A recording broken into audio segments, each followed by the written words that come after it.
Good afternoon. It's Friday, the 5th of December, 2025, just after 1 o'clock. Welcome to UK Column News. I'm your host, Mike Robinson, and my co-host in the studio today, Patrick Henningsen. Welcome to the programme, Patrick. Great to be with you, Mike. And we'll be joined today by journalist Tim Norman.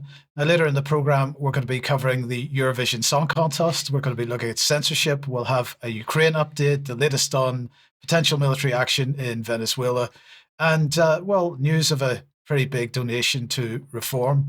But we're going to begin with the Dawn Sturgess inquiry report. Now, just as a reminder, in March 2018, the British regime accused Russia of using a weapons-grade chemical weapon to poison former KGB agent Sergei Skripal and his daughter Yulia. Several months later, Charlie Rowley is said to have found a bottle of expensive perfume and to have given it to his girlfriend Dawn Sturgess, who fell ill when she sprayed the perfume on her wrists. She subsequently died. The clamour from the British regime is that the bottle contained enough Novichok to kill thousands of people. Now, the inquiry into Dawn Sturgess' death was led by Lord Hughes, who you just saw on screen there. So let's have a quick listen to a little bit of what he said when he was introduced. Good afternoon. For those who haven't been at earlier hearings, I'm Anthony Hughes, and this has been an inquiry into the untimely death of Dawn Sturgess. It was established in March 2022 when I was appointed to chair it. So, in summary, the conclusion of the report is that Dawn Sturgess died an innocent victim of an attempt by officers of a Russian state organization to conduct an assassination on the streets of Salisbury using a highly toxic nerve agent. The conduct of Petrov and Bosharov and their GRU superiors and those who authorized the mission, up to and including, as I found, President Putin, that conduct was astonishingly reckless. There is a direct causal link between the actions of all those individuals and Dawn Sturgess's death. And they, and only they, bear moral responsibility for it.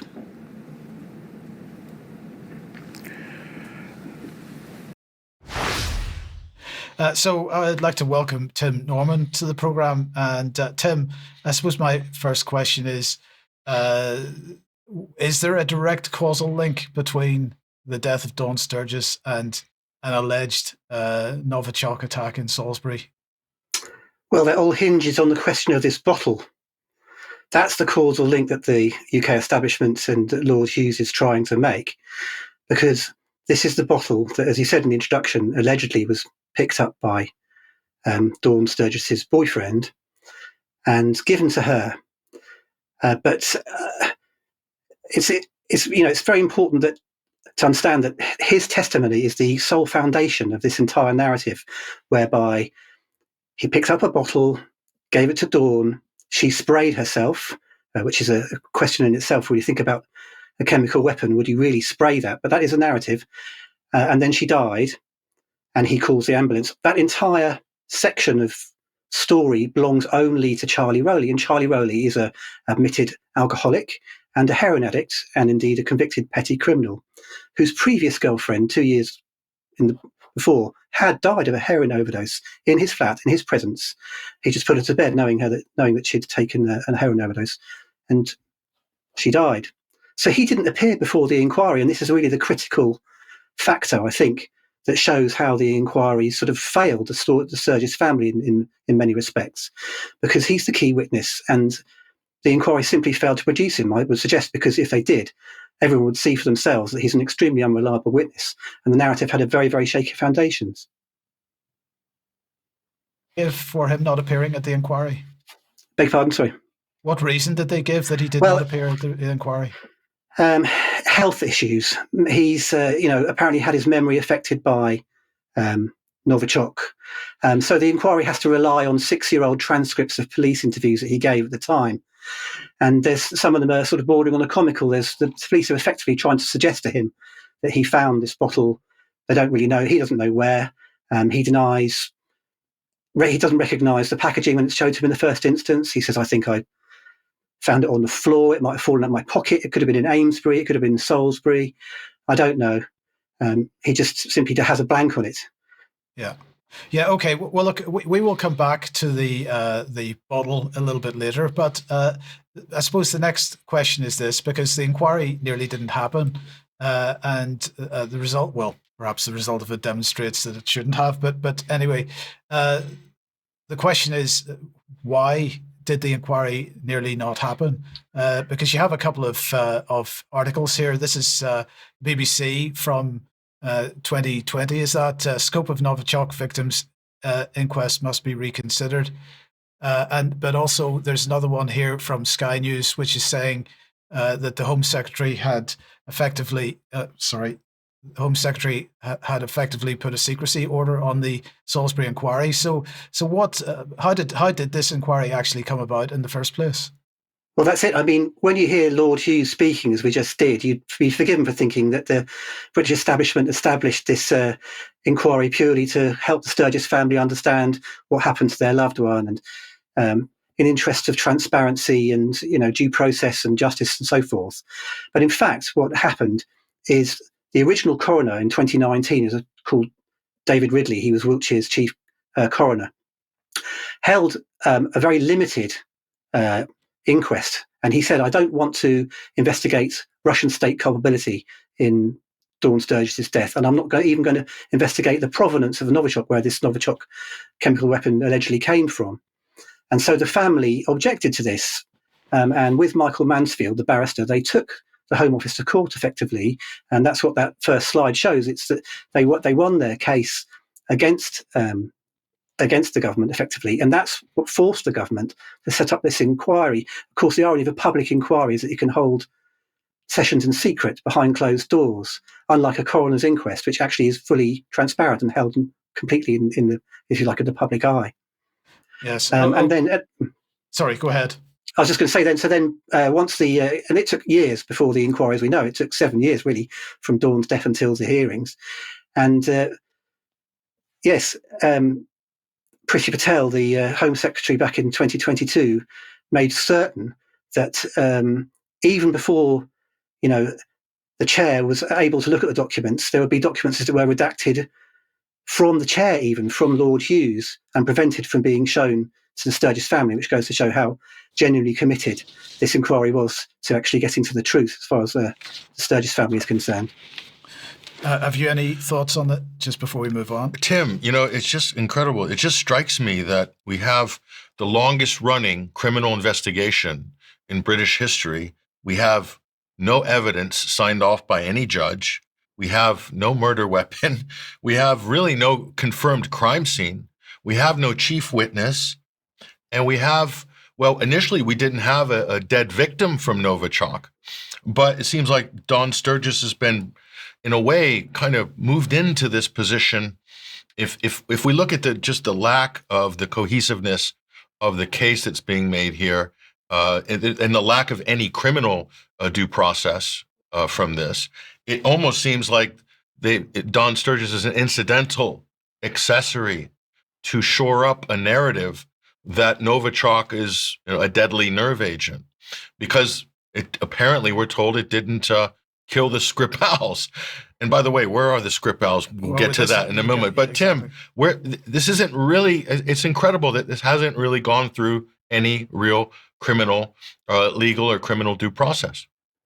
Well, that's right. In fact, this, a strange inquiry is as close as the establishment's prepared to go to as a sort of false trial, if you will. And people, back when the Skripals were allegedly poisoned in March 2018, as you say, they weren't killed.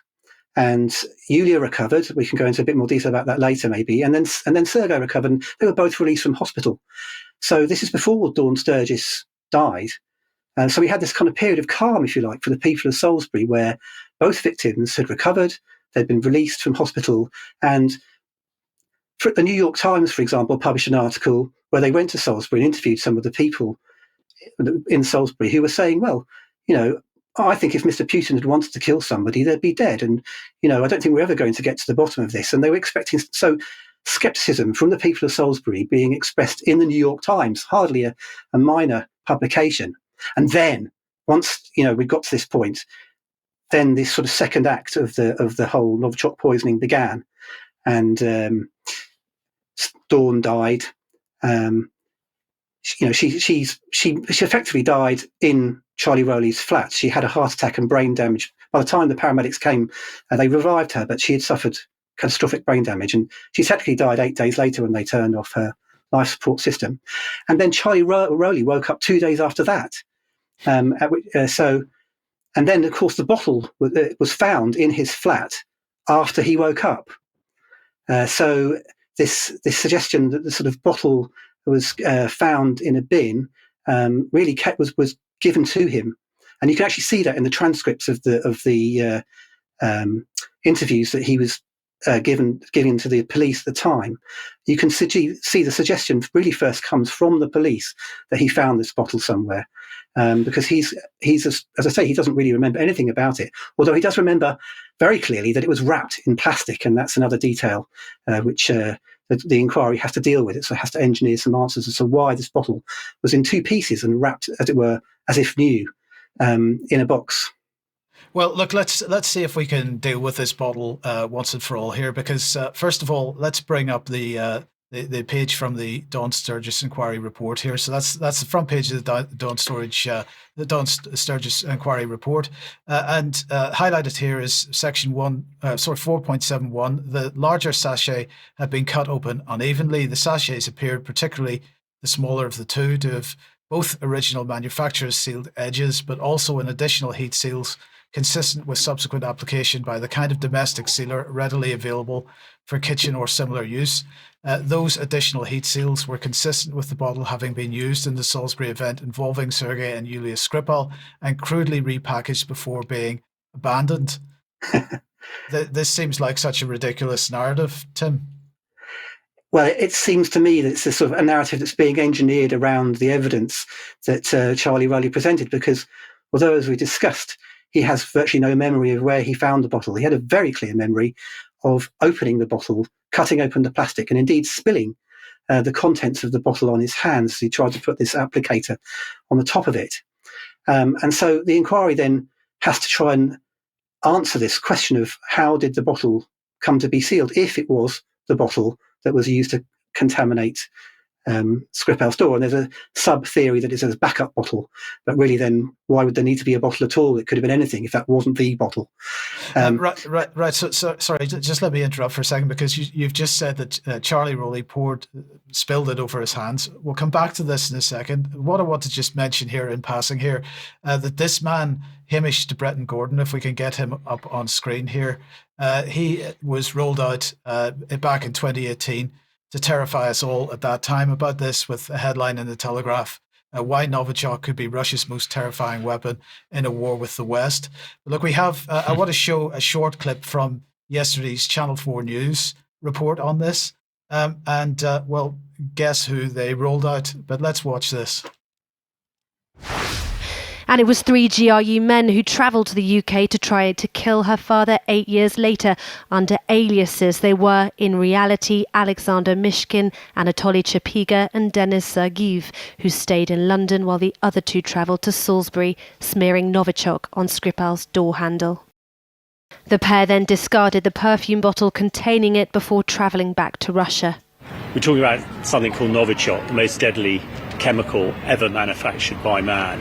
And if you think that something like chlorine is maybe toxicity 1, this is toxicity 10,000. So this is toxicity 10,000. Charlie Rowley pours it over his hands, spills it. Toxicity 10,000. It's killing thousands of people potentially, but it didn't kill him.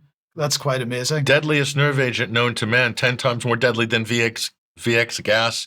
Tim, so this means Charlie Rowley should be donated to scientific research for his incredible immune capabilities. Indeed, along with the Skripals and along with the Skripal's cat, which survived in the Skripal's house for weeks, apparently contaminated with Novichok until the police decided to euthanize it. Yes, I mean, Rowley doesn't just spill it on his hands. He then wipes his hands on his jeans before he then washes them under the tap. And then he goes out. I mean, at this point, Dawn is taken to hospital, but he doesn't accompany Dawn to the hospital. He goes and gets his methadone prescription from the Amesbury chemist. And then with a friend, he goes to a barbecue at a Baptist church. Then he goes back to his flat, and then he collapses. So very delayed action, although, of course, in the case of Dawn Sturgess, apparently it took 15 minutes before she was affected. But just quickly going back to this question of the heat sealing of the bottle and why this packaging was sealed the bottle according to the inquiry. The inquiry suggests that Bosharov and Petrov, these two assassins who we just saw, alleged assassins, had with them in their backpack a portable heat-sealing device, such as you might find in the kitchen. And having poisoned smeared the substance on the door, as we just heard, they then went to some toilets this is the inquiry's suggestion, this is not fantasy, well, it is fantasy perhaps, but it's coming from the inquiry. Went to some public toilets, took apart their bottle of WMD, 10,000 times more deadly, and then sealed it in plastic using their heat sealer, and then just dropped it in a bin and left. And that is the narrative that was seriously presented to the inquiry, to the point that they spent half a day at the inquiry interviewing a forensic expert in heat sealing devices and heat sealers. And I guess because, our councils are also rubbish these days, they don't empty the bin. So it took 4 months for Charlie Rowley to find it in the same bin. But here's the key question, Tim. Where was the perfume bottle found when Dawn Sturgess was taken to hospital? Well, it was found on the worktop 10 days later, as I think we mentioned. And in fact, the photograph that we're shown in the inquiry of the bottle is used to suggest to Charlie by the police. They show him the photograph. They say, "Can you see that thing?" And when you see the photograph reproduced in the inquiry documents, the branding is redacted. It's been blacked out. It very conveniently also hides how much liquid was in the bottle, because clearly the amount of liquid is quite important. We've apparently now smeared it on the door handle, then Rowley spilled it on his hands, and then yet again another amount has been used by Dawn, apparently, on herself. So that's a little interesting detail. We never get to see how much liquid is in this bottle, which is the sole sort of forensic centre of this rather baroque narrative. Right. So just let me understand this. We're absolutely clear about this, that according to the inquiry report, the bottle was found in the flat. No, I mean, we know for a fact that's where it first appeared, and it appeared 10 days after the event. The flat was thoroughly searched by the police. But in terms of the report, it concedes that Rowley really has no idea where he found it. His account changed constantly, and it was unable to determine, really, he's unable to say where it was found. No, I'm talking about when Dawn Sturgess went to the hospital. Yes. It was definitely in the flat at that time. Oh, no. Well, we don't know that. We know the first sighting of the bottle, if you like, is 10 days after the Amesbury flat poisoning, when it apparently is first seen on the work surface in the kitchen. And that's the first of Charlie Rowley's flat, right? Of Charlie Rowley's flat. So, yes, Charlie or Dawn's flat? Charlie's flat. It's Charlie's flat. I'm sorry, to say Dawn. Yeah. Yes. Yeah. So this is very confusing, right? Because we've got a video clip of Ben Wallace here, who, of course, was Secretary of State for War/Defence. Let's have a listen to what he said about this. And I first went to Ukraine in 2016 as Security Minister. I remember thinking something had changed when Putin used nerve agent at Salisbury. That was the real wake-up call, that this was a man who supposedly had been on a journey from the Soviet Union, authorizing the use of a banned substance, nerve agent, on the streets of a county town without any real regard. I remember going to see the discarded perfume bottle, which was 98% pure. It would have killed 3,000-4,000 people if it had been distributed differently. It had just been chucked under a bush in a park. We went to a small park in Salisbury, and I went with the Chief Constable and the head of terrorism. And he was saying, "I'll show you where it is." And there was a man sitting on the bench eating his sandwiches. And these policemen and spooks were pointing at the bench he was sitting on, and he looked up, and I thought, I can't tell him. So I don't get why everybody was laughing there. Here we have a Secretary of State talking about being taken to a scene of a crime by the Chief Constable where there's a perfume bottle which is enough stuff in it to kill 4,000 to 5,000 people. That place is apparently not cordoned off. We've got a guy sitting eating sandwiches on the park bench, Patrick. But no one in hazmat suits. No one in hazmat suits. But the key point here is we clearly have no narrative, because he's saying it was found under a bush. The inquiry's saying, well, we don't know what the inquiry's saying, but it was apparently found in Charlie Rowley's flat. So where was this blooming? This perfume bottle is absolutely. It's like the magic bullet for JFK. It seems to be in multiple places at the same time. But I mean, even by Ben Wallace's standards, that's just a bombastic and outrageous statement. I mean, this goes in the Hall of Fame of his gaffes, which is a huge pantheon of bloopers. But I mean, this is just next level. I mean, that's the defense secretary absolutely talking. Absolutely. And my question for you, Tim, is why, if this inquiry was in any way serious, why would they not have called Ben Wallace to testify about what he said at that event? Well, indeed. And why didn't they, for that matter, call the Skripals? And we're expected to believe that the UK's sort of security network is incapable of protecting them, such that, if they were to appear by secure video link, which of course happens in court cases all the time, they would somehow be tracked down by Putin's strangely incompetent assassins, who would presumably once again fail to kill the Skripals with the most deadly nerve agent known to man. Yes. But yes, I mean, there's many witnesses that they could have called. I mean, there are plenty of the medical staff. The medical director of the hospital is another very important witness that the inquiry should have called, because she was, of course, in charge of the whole hospital during the response to the both Novichok attacks. Right. Well, look, we'll get on to that in just one second, Tim. But before we do, I just want to remind everybody what Sally Davies, who was at the time chief medical officer, said. Let's just have a listen to this. These two patients are in a critical condition following exposure to the nerve agent Novichok. Following events in March, we have a well-established response to this type of incident and clear processes to follow. Our priorities at this time are to care for the patients and to understand the circumstances surrounding how these two individuals became unwell, thus ensuring there is no further risk to the public's health from this incident. As the country's chief medical officer, I want to reassure the public that the risk to the general public remains low. I understand that those in Salisbury and its surrounding areas will be concerned at this news, particularly those who've recently visited the areas now cordoned off by the police. My advice for any individual that may have been in any of the areas now cordoned off from 10 p.m. on Friday evening onwards is highly precautionary. As before, my advice is to wash your clothes and wipe down any personal items, shoes and bags with cleansing or baby wipes before disposing of them in the usual way. This is So there we go. That was the advice. That was how serious the contents of the bottle were. But baby wipes. Baby wipes, yeah. Now, you mentioned the hospital doctor. This is Dr. Stephen Cockcroft.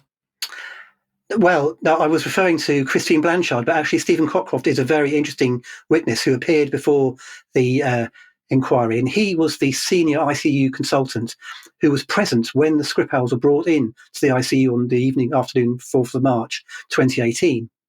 But in this clip, which we're about to see, he's describing what happened 4 days later, because the Skripals were put on ventilators, they were intubated, and they weren't able to speak. But under these circumstances, it's common practice in ICUs to reduce the sedation of the patients on a periodical, usually more than once a day, to see how their neurological function is and see if, in fact, they can be weaned off sedation and can breathe for themselves. So Yulia Skripal had her sedation reduced, and to his absolute amazement, because Dr. Cockcroft believed that she had been exposed to a deadly nerve agent, he'd been told that by Porton Down at this stage, he believed that she would be brain dead, and as he says in this clip, he's absolutely gobsmacked. So let's have a look at this clip here. I'll be honest with you, I was actually gobsmacked. This was a girl I never thought I'd see move again. I never thought she'd be capable of having a conversation. I was quite convinced she'd suffered catastrophic brain damage, and I couldn't believe that she could be as neurologically intact as she obviously was. She was looking at me, she was nodding, she was crying. She looked absolutely terrified. Yeah, I mean, you could not be anything but gobsmacked, Tim. Yes, and there's serious implications. There's all kinds of ramifications to that. One thing would be, of course, at this point, Yulia should be put on a rehabilitation program. They've just discovered that she's very neurologically intact. She should be almost immediately, she'd be given a brain scan, and she should be rehabilitated and moved towards coming off ventilation. Instead of which, as far as we know, she simply spent the next 3 weeks under sedation without any further sedation holds, while the geopolitics of the Skripal affair, as it were, unfolded outside the hospital. Yeah, okay. We can't let real medical conditions get in the way of the narrative, Mike. No, absolutely not. But D-notices were a thing. Well, it just brings us to the question of media management and narrative management. And I have to point to this excellent report here by the Grey Zone. We'll bring this up on screen right now. Files expose Britain's secret D-notice censorship program. And this is a pretty incredible, the most in-depth analysis with testimonies, whistleblower testimonies regarding the D-notice program. This is a complete full-spectrum censorship program in Britain with the military leaning on mainstream media organizations, telling them what not to say, what not to report, anything that could, quote, affect national security. Right. And it's just another damning indictment. We've talked about D-notices over the years. Yes. We're well aware of the practice, but the level of detail in this is shocking. And that brings us to this story, Mike. And I always thought, and I'll show you where I got my references on this, but this is one of the lead narratives that came out of this. Now, the question is, Mike, will this be viewed as a cock-up or a cover-up after the inquiry? And this is always the big thing with regards to British inquiries of major high-profile events. And of course, we get the cock-up rather than the cover-up here. Novichok attack.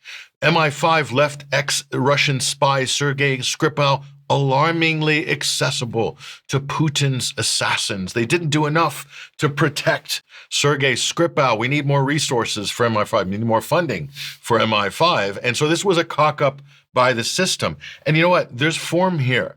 And this is always the case after every major scandal. And I'll point you to this excellent book here, which is called Power Beyond Scrutiny, Media, Justice, and Accountability. This is Justin Schlossberg. It's a great book. I often quote it here. Just to show you, I've got a copy of it, which I keep by my desk all the time for journalism. This is a fantastic resource. But this is one of the key quotes in this book of many. And it really focuses on the David Kelly incident, Mike. And we'll bring this up on screen again here. And this is what it says regarding cock-up versus cover-up here. And this is regarding the David Kelly, the Hutton inquiry. Several respondents. Now, the author here talked to many people involved in the process. And this was the conclusion. Several respondents did profess belief in some sort of cover-up regarding David Kelly's, suicide stroke murder, whilst at the same time subscribing to the suicide verdict. The common thread was a tendency to couch the notion of cover-up in terms of, quote, cock-up, rather than a conspiracy. And to round out that point, that is to say, if a cover-up had taken place, the likely intention was to conceal professional failings rather than unethical or criminal behavior. And this is the institutional leaning that we see time and time again. It's almost like a formula, Mike. The establishment always ends up, and they appoint probably people who will end up with, this was the final narrative of this. By the way, here's this book, which is available, a good independent publisher, by the way, Pluto Press, Power Beyond Scrutiny. I have always said this is required reading for anybody that's interested in these types of events or anybody in journalism. It's a fantastic resource. But, and again, we see the same thing repeated here with Skripal. Are we surprised? I certainly am not, but I'm still disappointed. Well, indeed. Well, look, Tim, thank you very much for joining us today. You'll be with us in Extra as well. We'll talk about this a little bit more there, but this narrative is so full of holes, and this inquiry actually has done nothing to fill those holes in any way, shape or form. But undoubtedly we'll be accused of conspiracy theory for this, and we'll explain why I say that in a few minutes' time when we look at the censorship issue. But before we get there, let's just say to everybody that if you like what we do and you'd like to support us, please have a look at the UK Column website. There is a link there which takes you to a page which explains how you can support us. We do need your financial support. If you can't support us financially, please do share our material, because that absolutely helps beat the algorithm. Now, tonight at 7 p.m, Charles and I are speaking to Jerm again for our usual weekly banter session, and we're taking a look at Africa and Britain, the West's influence in Africa alongside Russia and China, of course. Then later on at 9 p.m, Life in China versus Western Myths. That's Carl speaking to Jason R.B. Smith on the Silk and Steel podcast. That's at 9 p.m. And we're very pleased to say that tickets are now on sale for our event on the 11th of December in Salisbury, entitled Skripal and Novichok, What Didn't Happen. You can find this on Eventbrite. The link to that will be in the show notes. That begins at 7:30 p.m. At a location in Salisbury. Details on the Eventbrite site. Please, if you are coming as a UK column member, we would be very enthusiastic if you could find somebody from the local community to bring along with you, because we want to present this mainly to people in the local area. I think they deserve to hear some of what's being said. Craig Murray speaking, Patrick Henningsen speaking, and Tim Norman that you just heard is going to be speaking at that as well. And then finally, I just want to mention that on Sunday the 14th, then we are hosting the 3rd annual David Ray Griffin Lecture. And that is entitled 9/11 Truth Today, A Social Movement at the Precipice. It's going to be given by Professor Richard G. Elfritz. And, well, you can see on screen there who else is going to be taking part. Jason Burmas, James Corbett, Sandra Lara Toda, and Madhava Sethi is going to be chairing the event. So that's going to be live streamed on the UK column and on ic911.org. Join us for that if you possibly can. I'm looking forward to it, to both those events, in fact. So now, Patrick, let's come then on to the issue of Ukraine and what's been going on there. It's important that people understand the update on this, because all these countries are involved in it. Britain, of course, is also very much involved in it. So where are we on the negotiations on this? And very entertaining image. We'll just remind you, the Russian dolls. Zelensky has been added to the street side Russian doll collections in Moscow. If you travel to Russia, you will have seen this.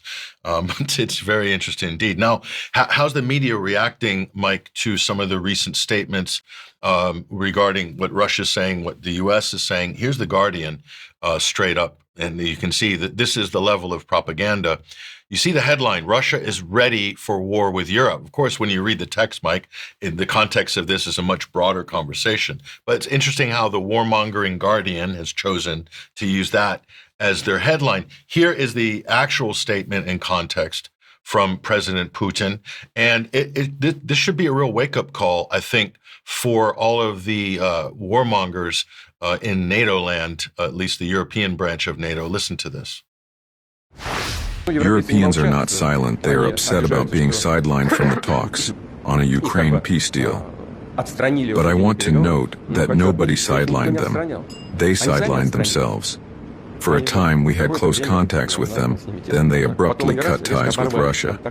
That was their own initiative, because they adopted the idea of inflicting a strategic defeat on Russia, and judging by everything, they still live in that illusion.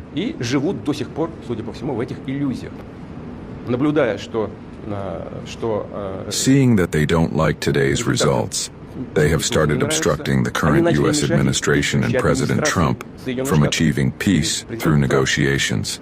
They themselves refused peace talks, and now they are hindering President Trump. Thirdly, they have no peace agenda. They are on the side of war. Even when they claim to introduce changes to Trump's proposal, we can clearly see all these changes are aimed at one thing: to block the entire peace process. They put forward demands that are absolutely unacceptable for Russia, and they know it. The goal is to later blame Russia for the end of the peace process. Therefore, if they want to return to reality, based on the situation on the ground, as they say, then by all means we are open to that. We are not planning to fight Europe, I have said this 100 times. But if Europe suddenly decides to wage war against us and starts it, we are ready right now. There can be no doubt about that. The question is, If Europe starts a war with us, I believe that very quickly. This is not Ukraine. With Ukraine, we act in a surgical, careful way. You understand, right? It is not war in the full modern sense of the word. If Europe chooses to start a war, the situation can very quickly reach a point where there will be no one left for us to negotiate with. Well, I mean, that's pretty clear, and it's also pretty clear he's not threatening anybody there, quite the opposite. I think it's pretty clear. The U.S. does not want a confrontation with Russia. Russia does not want to have a war with Europe. But the rhetoric coming from the European leaders, Mike, says something else. Yes. It's like they do want a war with Russia. So what's interesting here is what Putin is, pay attention. Putin has identified a fissure between Europe and Trump and Washington, and he is absolutely using it. He is really hammering the wedge in there. Right. And by doing this, there's going to be a lot of back and forth, dilly-dallying between Washington and Europe and Zelensky, and Russia knows this. I believe they've priced this all into the equation. But it's a very, very good strategy, I think. So where did this fissure come from between Europe and Washington? Is this a genuine? No, but was this something the Trump administration wanted to distance himself, like J.D. Vance at the Munich security conferences from Europe? Whatever the case is, wherever this originated from, Mike, or whether it's coming from animosity with the UK between Washington, who knows? But wherever it came, this has changed the whole calculus of this. Because under Biden, you had total solidarity between transatlantic solidarity on this. They could run Lend-Lease deals for the next 10 years, who knows, and keep this thing grinding away. So that's an interesting point of view. Well, and here's the reaction from Trump's rapprochement, if you will, with Moscow. This is the Der Spiegel here, we'll bring this up on screen. We must not leave Ukraine and Zelensky alone with these guys. And there's another Reservoir Dogs style picture from the European meter to make all these European leaders look like they're really sort of with it and tough. I mean, it's just kind of a joke at this point. So that's interesting. You know, the irony, Mike, this is a U.S.-led destabilization project, right? From before the Maidan. But now the U.S. wants to exit the situation. Europe is stuck with it. And they're now running point on it. They're going to have to wear the failure of this. And I think that's inevitable based on what we're going to show you in a moment here, because now you've got another problem to contend with. We'll bring this up on screen, a corruption scandal in Brussels. And this is only the beginning here. That is the former high representative to the European Union on foreign policy. That's Federica Mogherini. She is basically detained by the police under questioning for corruption regarding tenders, contracts, all sorts of graft and things like this. So offices have been raided, right? All of this has happened. So this is just, I think, a warning shot because there are other bigger scandals. Qatargate, von der Leyen's own vaccine graft as well that hasn't been fully. This could be something to placate the press, who knows? But this brings us back to the original question. Who is going to pay for Europe's war with Russia? And this was von der Leyen's recent pronouncements here. She's saying all over their new plans and schemes to finance Ukraine's needs for the next 3 years or something like that. But there's a problem. And the problem has come in the form of, guess who? Christine Lagarde. This is a battle of the alpha females here at the highest level. Mike, Lagarde says the ECB, the European Central Bank, will not violate the EU treaty, the Treaty of Europe, and allow Brussels to steal Russian assets to pay for the Ukraine war. She has given it the thumbs down. Here she is explaining why she's made her decision. What I have said very clearly, and what the team around me has said, is we will do everything we can, but we will not violate the treaty. It's not that we are refusing, it's just that we are saying we have to respect the Treaty of Europe in relation to the functioning of the European Central Bank. So when the fiscal space is not there, we have to find a way. And there are ways that have been identified, and in particular option 2 is one of the ways that has been identified, the issuance of bonds that would be specifically intended to finance Ukraine. More debt. The perfect answer. The bonds she's talking about are underwritten by Russia losing the war and paying reparations. Is that going to happen? No. I don't know. So it looks like no way out, really, for von der Leyen and company on this. So just a summary on where we're at. These are the key data points to pay attention to. We'll bring this up on screen here. Ukraine negotiations, key data points. Number one, EU corruption scandals abound. Bad news for Brussels, makes them weak right here. Rubio's absent from the NATO meeting this week. First time ever the U.S. Secretary of State has not shown up. You can read that two different ways. Could be Trump keeping Rubio away, or it could be Rubio basically blowing off NATO. Either way, it's a bad look for NATO and for their prospects of getting full solidarity on this issue. Witkoff snubs Zelensky in Dublin. Zelensky went to the Irish Parliament, did his normal grandstanding, and was supposed to meet Witkoff while Witkoff was on the way home from Moscow. Guess what? Witkoff snubbed the little green man. So this was a huge insult. And here is the big one in terms of data points. That one, Russian momentum on the battlefield. This is an inescapable reality here. So you combine all of these data points together, Mike, and the conclusion is that while this U.S.-Moscow rapprochement negotiations might stretch on into 2026, at least now there's an acknowledgement by the U.S. of the facts on the ground. They're recognizing Russia's winning and that Ukraine cannot turn the tide or NATO of this conflict. That is a reality. U.S. has acknowledged that there's no NATO membership for Ukraine. And Zelensky has been effectively sidelined with corruption scandals in Ukraine. Yermak, his chief aide, is out. That is Zelensky's brain. He's gone. So all of these things together, Mike, it looks like we're seeing a shift. However, when is this going to be formalized into some kind of a formal agreement or treaty? That is the big question.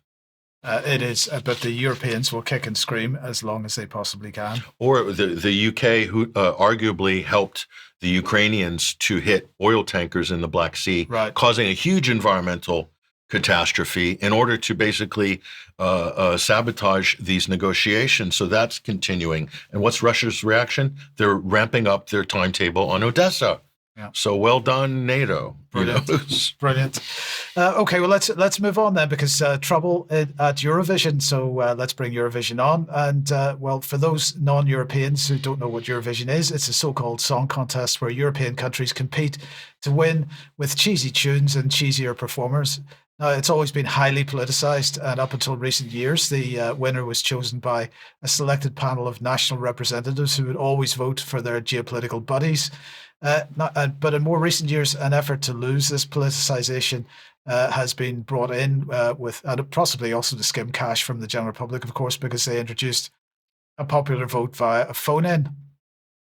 Now, they claim to be united by music, but in fact not this year, because when Israel came second in the 2025 song contest, the accusations flew that Israel had rigged the telephone vote, causing the director of Eurovision to issue an open letter denying the allegations. At the core was the unlikelihood that Israel would receive such a popular vote in light of the ongoing genocide in Gaza. And Martin Green there claimed that there are all kinds of checks and balances in place to prevent voting fraud. But this is Israel we're talking about, and they've got their Unit 8200, which we've got to remember is an offensive cyber operation. So anything's possible here. But the news today then is that Ireland, Spain, the Netherlands and Slovenia are going to boycott the 2026 Eurovision Song Contest after it was decided that Israel could compete. And everyone paying attention may be asking why Israel was ever involved in the first place. Well, Eurovision is organised by the European Broadcasting Union, and any country with a national broadcaster that is an active member of the EBU is allowed to participate, even if the country is not in Europe geographically. So the Israel Broadcasting Authority became a member in 1957, and Israel first took part in 1973. But a number of countries decided they should not be taking part in 2026, bearing in mind what's going on. And Spain led the charge for a secret ballot to be held on Israel's participation. That idea was rejected, and the participation was pushed through. And so these four countries so far have decided to abandon. The chief executive of Israel's broadcaster said that the attempt to disqualify its entry can only be understood as a cultural boycott A boycott may begin today with Israel, but no one knows where it will end or who else it may harm, he said. And is this what we truly want the contest to be remembered for its 70th anniversary? The BBC, for its part, of course, broadcast Eurovision in the UK, said in a statement, "We support the collective decision made by members of the European Broadcasting Union. This is about enforcing the rules of the EBU and about being inclusive. And we don't worry too much about who's being killed in the meantime, apparently." I think it's great. It's now relevant again, Eurovision, politically anyway. So I think this is great news. Yes, indeed. But sticking with international stuff then, Venezuela, Patrick. Hugely complicated story. Obviously, the ramifications of this are unbelievable here. Trump's new war on Venezuela, this is exactly what it is. And this has taken some interesting turns this week.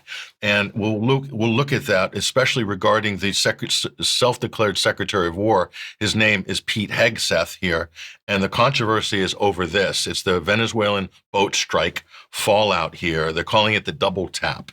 This is being regarded as a war crime. The press are now circling like vultures, as well as the opposition, including Rand Paul on the Republican side, putting a lot of pressure on the government to have an inquiry regarding this incident. Now, is this a war crime?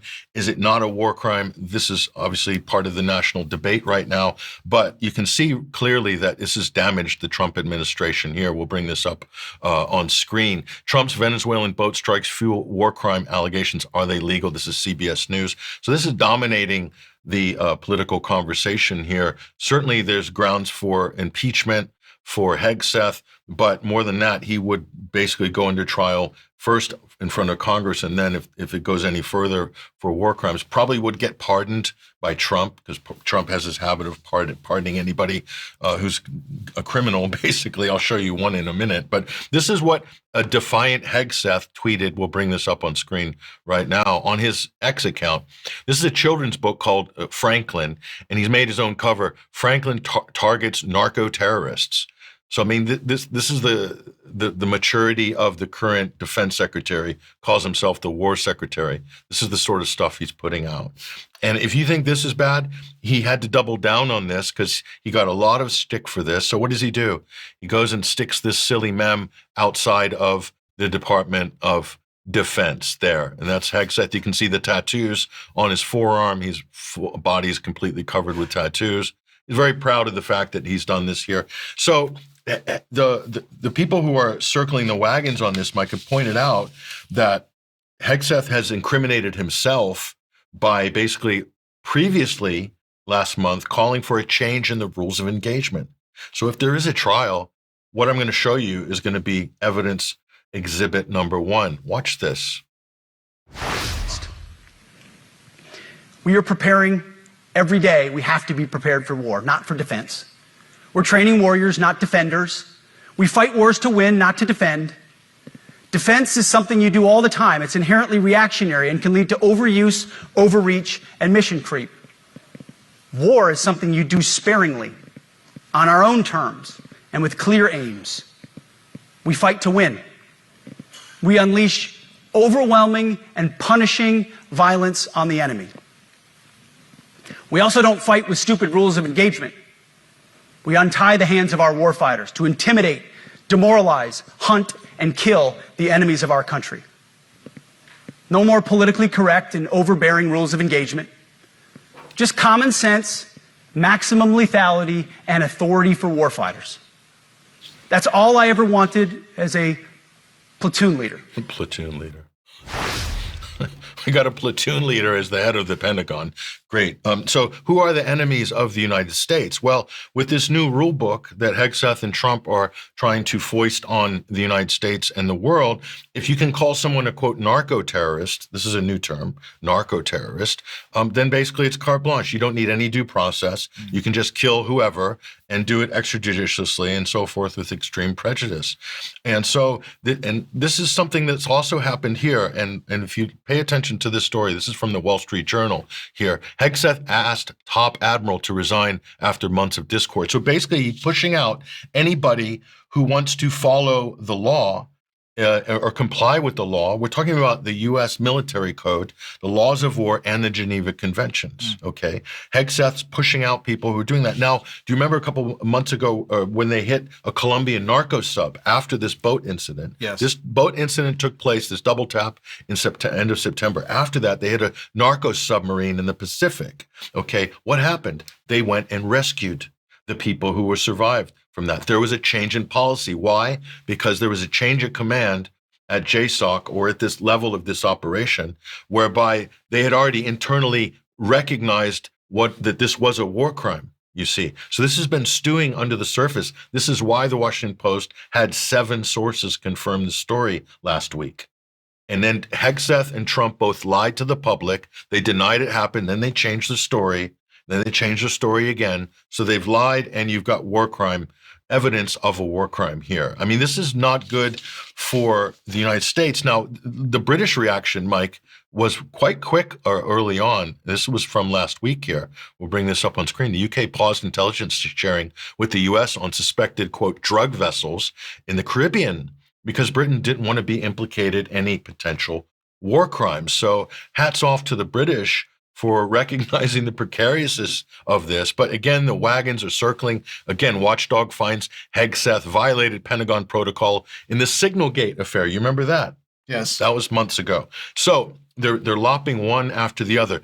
And here is the ultimate conclusion, Mike, is that this relatively small event, this boat carrying allegedly narco-terrorists carrying drugs to America, a boat with a range of 60 miles, or 90 miles. I mean, how could that get to the U.S. Territorial waters? But that could have thrown a wrench into Trump's war plans politically. And we'll bring this up again. This is mainstream here. This is CNN. Trump struggles with Venezuelan dilemma as Maduro digs in and storm builds at home over potential war crime. Again, with Pete Hegseth. Trump is also implicated in this war crime because he would, executive-wise, he would have given the okay to Hegseth, who would have then told his admiral, who they're currently leaving out to dry on this, who would also get pardoned by Trump. But you can see, Mike, how this has created a delay, I think. This is kind of, gummed up the effort by Trump to hit Venezuela. Now, if Trump is seen to be bluffing on Venezuela,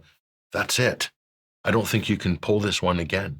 You can't do it twice because the opposition and those enemies of Trump are going to see this and they'll seize upon it if he tries this one again. So again, there's so many different aspects. By the way, Trump is claiming there's a major war on drugs. This is all about stopping Maduro and Venezuela.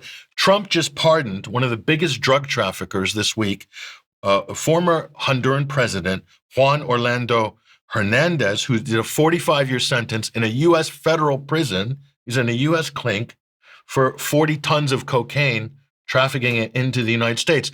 And this Trump just pardoned him because he said, well, friends of mine said he was treated very badly. And so apparently this is coming from Marco Rubio. Who is Marco Rubio friends with? Current president of Ecuador, Noboa. Massive connections implicated in huge drug trafficking scandals. Are the cartels giving an order to Trump to spring one of their own? Is that what happened? Is nobody calling him out for this? Because he's running this anti-narco state operation and then he's releasing former heads of narco states. How does that work? And he's justifying it on, well, guys I play golf with said he was treated very badly, so we're going to release him. No, it's Rubio, and it's the people behind Rubio. We have the level of criminal corruption in the U.S. government, in this Trump administration, is one of the most criminally corrupt governments it may end up being in history. And this is only 10 months into his second term, Mike. I mean, what do the next 3 years have in store? That's the question. So there's more to report on this. We'll be watching this closely. Yes, indeed. Okay, well, let's come back to the UK then and the censorship agenda. So yesterday, Ofcom fined AVS Group Limited, which runs 18 adult websites. They fined them £1 million for not having robust age checks in place, plus £50,000 for failing to respond to information requests. And they say, Ofcom says the fines come as the regulator reports on how the online safety landscape is changing following the new laws coming into effect this year. We'll talk about that a little bit more in a second. But they said that for more than 2 decades, online platforms have been unregulated, unaccountable, and often unwilling to prioritize people's safety over profits.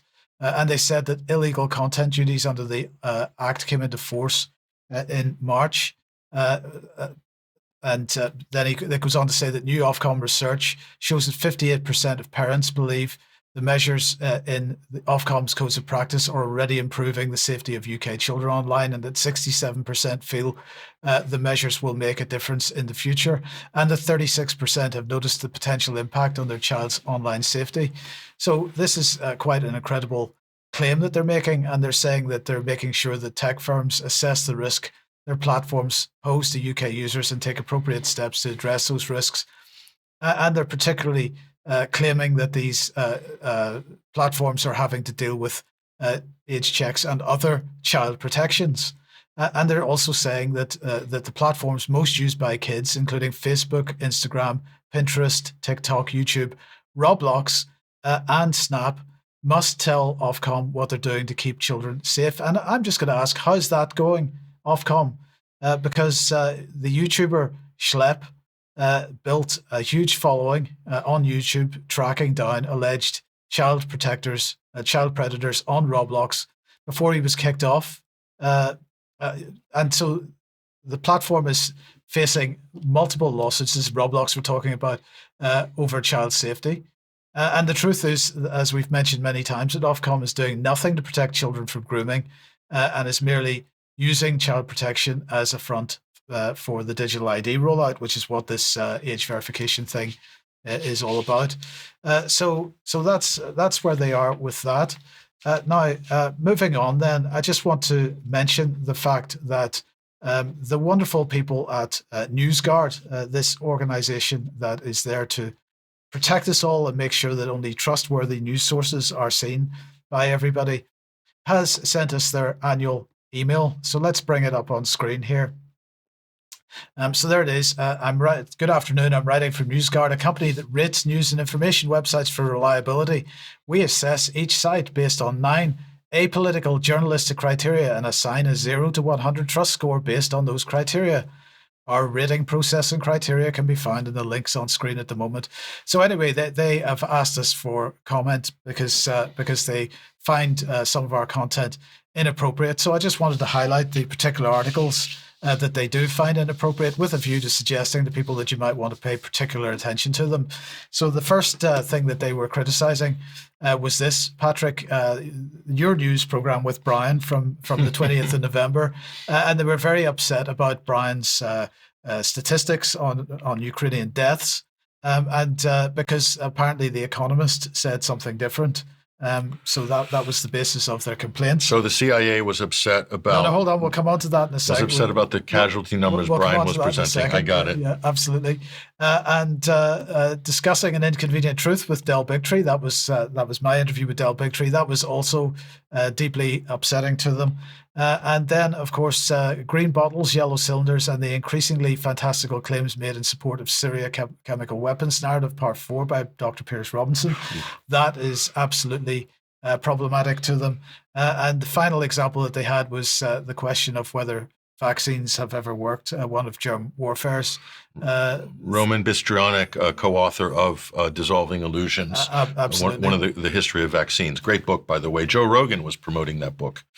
So maybe NewsGuard need to get in touch with Joe Rogan. Anyway.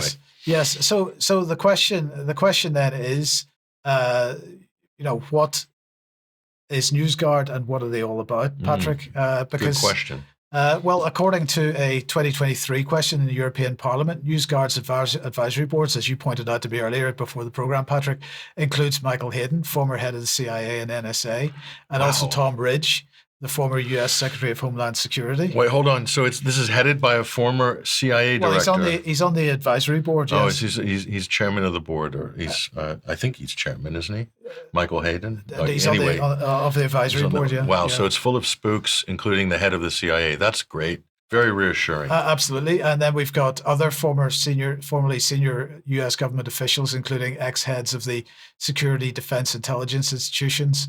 They're listed amongst NewsGuard's advisors, according to this congressional report here. So could we call this a cutout Is this an intelligence government cutout? It kind of falls under that definition, doesn't it? Well, quite obviously, that's what it is. But they probably have people, they hire people coming out of university who want a job and who are well-meaning and want to get their foot on the ladder of the system. So they're probably doing the worker bees are doing their job, reaching out to nefarious websites like the UK Column and 21st Century Wire and Consortium News and others. And meanwhile, this is all being directed from the top. Right, absolutely. We'll also just mention that they have previously boasted of government ties, and Breitbart was hinting at this with their headline here: NewsGuard boasts of government ties and censorship pitch to Twitter. Then we have also this, the fact that Consortium News is suing NewsGuard at the moment for defamation. Oh, wow. Okay. But as part of this, they're pointing out the government contracts between NewsGuards and government agencies, including the Department of Defense. So, I think we don't need to say any more about that. We understand what NewsGuard is, what it represents. And so if they're criticizing our news coverage, I'm deeply proud of that fact. Why doesn't the CIA just come out and just give a quote to the New York Times or, a mainstream media outlets? Just change the heading on the organization. Just put it back under the CIA. Let them publicly come out criticizing websites, because isn't that what this is anyway? Absolutely. Narrative control, narrative management. So speaking of narratives and politics in Britain, Mike, we have to show this story which made the headlines. The front page, this was the lead story in the Huffington Post today. The Reform Party sparks outrage after receiving historic £9 million donation. Democracy should never be for sale. Who made the donation? Let's take a look at that for a moment here. This came from, according to the Electoral Commission, Mike, revealed that Christopher Harborne, a Boris Johnson supporter and crypto investor based in Thailand, gave the party millions of pounds in just one payment on August 1st. And this is coming on the heels of their previous donations, including, 50,000 from Lady Rothermere. This is of Rothermere's Daily Mail fame. And this means that Reform received $10.5 million overall in the third quarter of 2025. So the Conservatives, in comparison, received almost $7 million, Labour $2.5 million, Lib Dems $2.1 million. So that's what they're saying there, Mike, on the money side. So the question is, first of all, is the crypto bros overseas coming in, backing Reform? Do Reform have grassroots?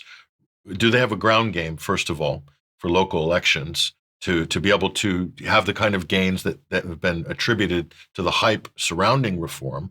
And can you actually buy your way into power in this fashion in Britain? What do you think?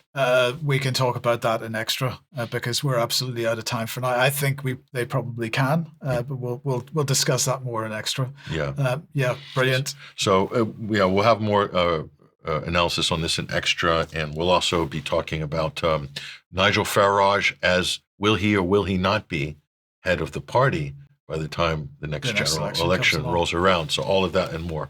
Good question. And Tim Norman is going to be joining us for more on the Skripal affair. So stay with us. We'll see you in a few minutes.